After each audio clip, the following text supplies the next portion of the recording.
Dan, Felix indicated that wasn't off the training ground, the goal that you guys scored in the first minute. Was that just the players reacting, or were they kind of prepared for that? Yeah, I mean, we've seen that that kickoff a few times. PSG were the first to do it, and it's become a little bit more fashionable. So that'll have to go viral, and everyone will stop kicking it off the pitch at the start of the game. So, listen, an unbelievable start.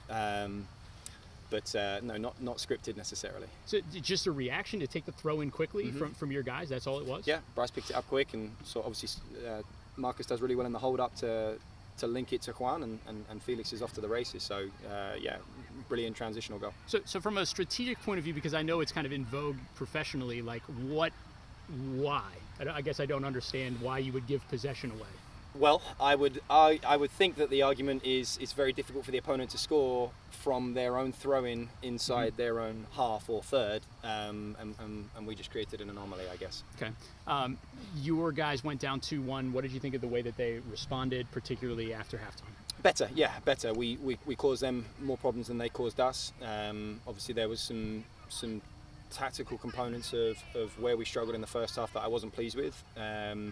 There were some psychological components of what we struggled with in the first half that I wasn't pleased with either.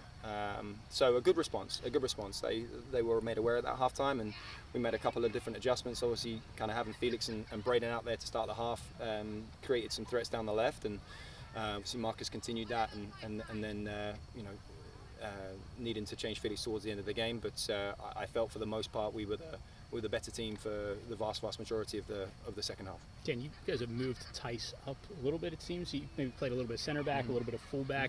Like, what is his most comfortable position, and is it his versatility that makes him kind of unique and useful for you? Yeah, I think he's like a Swiss Army knife. Yeah. He's very, very utilitarian in his capacity to play centre back, right back, left back, and obviously in the six.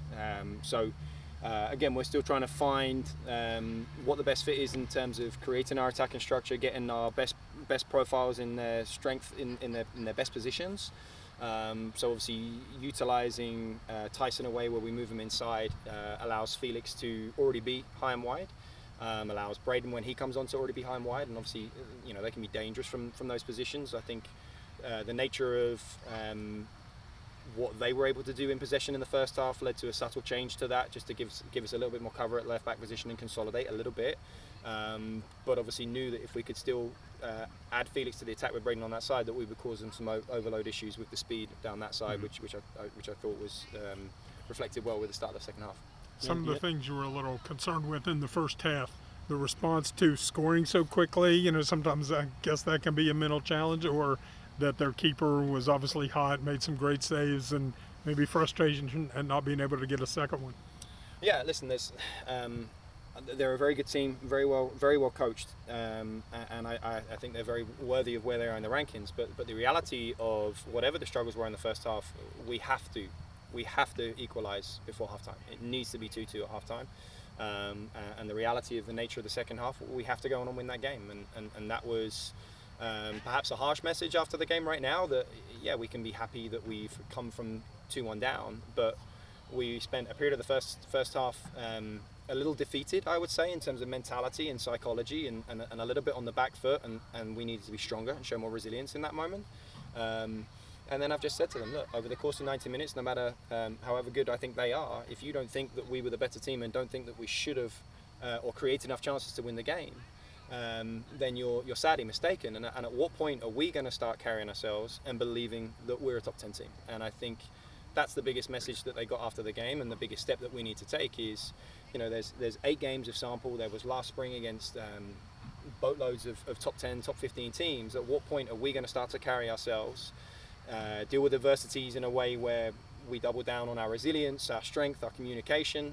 And today, sadly, we failed in that moment in the first half, and had a really awkward period that led to them going 2-1 up.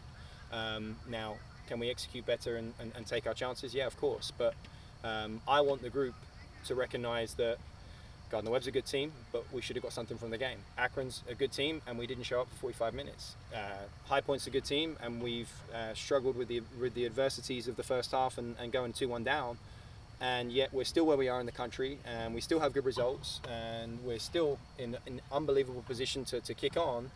how much more evidence do they need to start carrying themselves like we're the top 10 program that I keep telling and saying it to everyone that we will be and that we are. So there's a stride that we need to make in terms of belief.